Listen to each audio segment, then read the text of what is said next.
એમણે આખી સ્પીચમાં ક્યાંય પણ એવું કહ્યું નથી કે હું એટલે સુધી પહોંચ્યો એનું કારણ મારો પુરુષાર્થ છે. એની ફી ભરવા માટે એના માતા આખો દિવસ કાગળના ડૂચા ને ભંગાર ને બધું વીણે. એટલે દરેક વ્યક્તિ પાછળ ઘણા બધા લોકો ભોગ આપે અને મદદ કરે ત્યારે થતું હોય છે.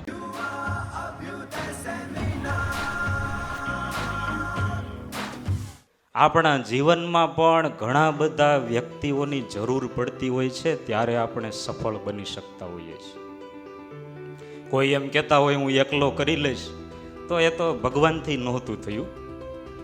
આપણા શાસ્ત્રો એવું કહે છે કે સૃષ્ટિના આદિકાળમાં ભગવાન એકલા હતા અને મૂંઝાઈ ગયા. સ એકાકી ન રમતે, એકલું એમને કંઈ ગમ્યું નહીં. કે એકલા એકલા શું કરવું, ચાલો હું જ એકલો હોય તો શું કરવું મારે, આમાંથી કોઈ એકલા હોય તો શું કરે. ભગવાનને એકલો રહેવું ગમ્યું નહીં અને પછી એમણે માનવો બનાવ્યા, પ્રાણીઓ બનાવ્યા, વૃક્ષો બનાવ્યા, સમગ્ર સૃષ્ટિનું સર્જન કર્યું. ભગવાનને એકલા રહેવું ગમતું નથી, એમનાથી એકલાથી કંઈ થતું નથી, એટલે સૃષ્ટિ બનાવી છે. એટલે આપણે બહુ ફાંકો નહીં રાખવાનો કે આપણે એકલા કરી લઈશું ને એકલા આવીશું તો બધું થશે.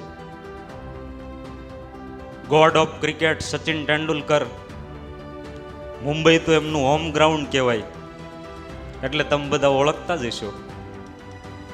સચિન તેંડુલકર જ્યારે ક્રિકેટમાંથી નિવૃત્તિ લેવાના હતા ત્યારે મુંબઈના વાનખેડે સ્ટેડિયમમાં એમની લાસ્ટ ફારવેલ સ્પીચ હતી, એમનું છેલ્લું પ્રવચન નિવૃત્તિ માટે. લગભગ સ્ટેડિયમમાં લાખો લોકો બેઠા હતા અને લાખો લોકોએ ચેનલમાં જોયું. બીજા જ દિવસે સવારે મુંબઈનું પ્રખ્યાત દૈનિક સામયિક છે મિડ ડે, એના ફ્રન્ટ પેજથી એમની આખી સ્પીચ લખેલી આવેલી. એમણે આખી સ્પીચમાં ક્યાંય પણ એવું કહ્યું નથી કે હું એટલે સુધી પહોંચ્યો એનું કારણ મારો પુરુષાર્થ છે. સૌથી પહેલાં એમણે એમના પિતાને યાદ કર્યા, પછી માતાને યાદ કર્યા, પછી એમના ગુરુ રમાકાંત આચરેકર સરને યાદ કર્યા, પછી એમના પત્નીને યાદ કર્યા, પછી બાળકોને યાદ કર્યા, સાથી ક્રિકેટરોને યાદ કર્યા, ડૉક્ટરોને યાદ કર્યા, અને આ બધાને લઈને હું એટલે પહોંચ્યો છું એવું એમણે કહ્યું. આ બતાવે છે કે એકલા કાંઈ થતું નથી. તમારે જો તમારા જીવનમાં કંઈક મેળવવું હોય તો કંઈક જરૂર પડશે. સારા પરિવાર, માતા પિતા જોઈશે, પત્ની તો બધાની ઈચ્છા હોય કે સારા જ હોય, એમ સારા પત્ની જોઈશે, સારા સંતાનો જોઈશે. ત્યારે તમે સફળ જીવન, સુખી જીવન જીવી શકશો. એકલા કશું નથી થતું. તમે અત્યારે આમાંથી કોઈ સીએ હશે, કોઈ ડૉક્ટર હશે, કોઈ સારો બિઝનેસ કરતા હશે, તમે એટલે સુધી પહોંચ્યા એની પાછળ ઘણા બધા લોકોએ ભોગ આપ્યો છે. અમદાવાદમાં એક રાજેશ નામનો છોકરો અભિયાન નામના માસિકમાં છપાયેલી આ સત્ય ઘટના છે. MBBSનો અભ્યાસ કરે, એની ફી ભરવા માટે એના માતા આખો દિવસ કાગળના ડૂચા ને ભંગાર ને બધું વીણે અને મહિને 20-25 હજાર રૂપિયા ભેગા થાય એમાંથી એની ફી ભરી. એમ કરતાં કરતાં છોકરાએ કહ્યું કે મમ્મી મારે મોબાઈલની જરૂર પડશે.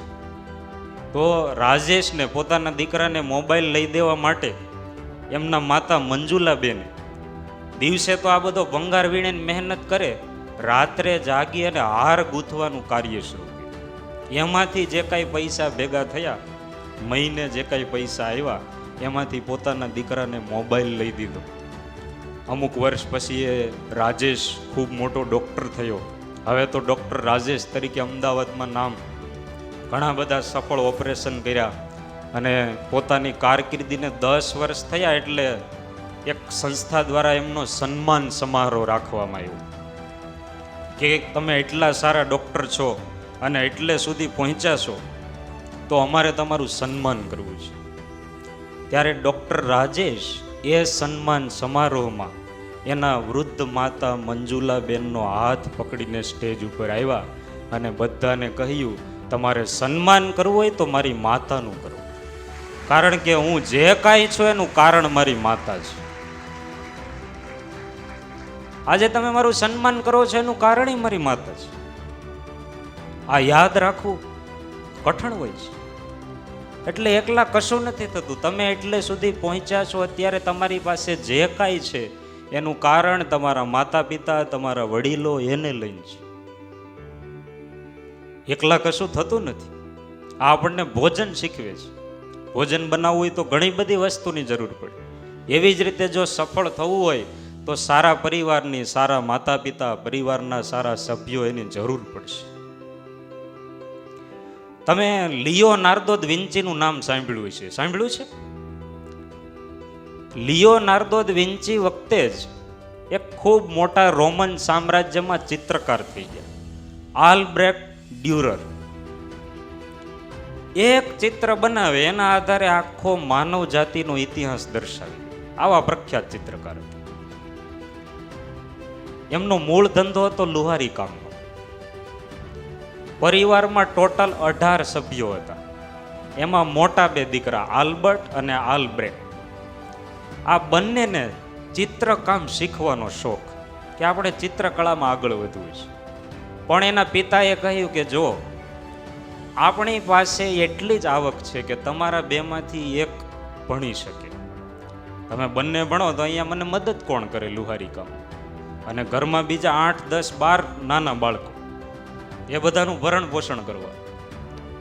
એટલે પછી બંને ભાઈઓએ નક્કી કર્યું કે આપણે ટોસ કરીએ ને એમાં જે જીતે એને ન્યુરમબર્ગમાં જવાનું અને ચિત્રકળાની ટ્રેનિંગ લેવાની, અને બીજા ભાઈ છે એમને અહીંયા પિતાને મદદ કરવા. ટોસ કર્યો અને એમાં આલ્બ્રેક્ટ જીતી ગયા, આલ્બર્ટ હારી ગયા. એટલે આલ્બ્રેક્ટ છે 5 વર્ષ સુધી ચિત્રકળા છે એની ટ્રેનિંગ લેવા માટે ગયા, અને અહીંયા આલ્બર્ટ છે એમના પિતા સાથે લુહારી કામમાં જોડાયા. 5 વર્ષ પછી આલ્બ્રેક્ટ છે ચિત્રકળા શીખીને પાછા આવ્યા અને એના ભાઈ આલ્બર્ટને કહ્યું કે તમે 5 વર્ષ સુધી પિતાને મદદ કરી, એને લઈ અને હું ચિત્રકળા શીખી શક્યો છું. હવે તમે ચિત્રકળા શીખવા જાઓ અને હું પિતાને મદદ કરીશ. ત્યારે આલ્બર્ટે કહ્યું નહીં, મારે કદાચ ચિત્રકળા શીખવી હોત તો હું અહીંયા રહીને પણ પ્રેક્ટિસ કરી શકત મારી જાતે, પણ મારી એવી ઈચ્છા છે કે આપણા 2 ભાઈમાંથી કોઈ પણ એક ભાઈ એટલો ચિત્રકળામાં આગળ વધે અને મશહૂર થાય. મને કદાચ કોઈ યાદ કરે કે ન કરે, પણ તને બધા યાદ કરવા જોઈએ. આજે આલ્બર્ટને કોઈ ઓળખતું નથી અને આલ્બ્રેક્ટને બધા ઓળખે છે, એનું કારણ એના મોટા ભાઈ છે. એણે એના પિતાને મદદ કરી ત્યારે પોતે ચિત્રકળા શીખી શકે. એટલે દરેક વ્યક્તિ પાછળ ઘણા બધા લોકો ભોગ આપે અને મદદ કરે ત્યારે થતું હોય છે. જય સ્વામિનારાયણ.